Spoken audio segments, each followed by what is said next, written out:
ડીસા શહેરમાં પાલિકા દ્વારા પ્રતિબંધ પ્લાસ્ટિકનું વેચાણ કરતી દુકાનોમાં તપાસ હાથ ધરી હતી। ડીસા શહેરમાં છેલ્લા કેટલાય સમયથી આજે ભારે વિવાદ બાદ પાલિકાની ટીમે ડીસાના ગાંધી ચોક વિસ્તાર સહિત અનેક જગ્યાએ પ્લાસ્ટિકની દુકાનોમાં ઓચિંતી તપાસ હાથ ધરવામાં આવી છે।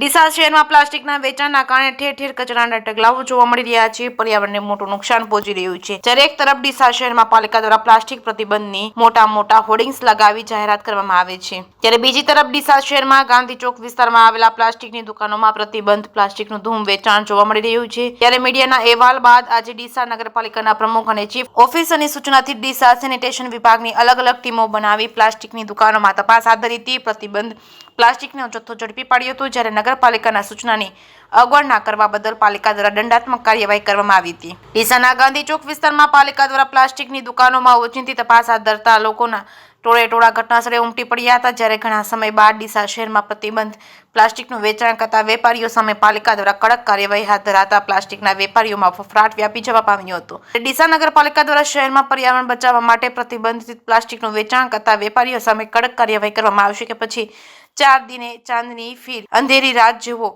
ઘાટ ઘડાશે। જે કેસની ગુજરાતી સાથે ભરત ઠક્કર, ડીસા।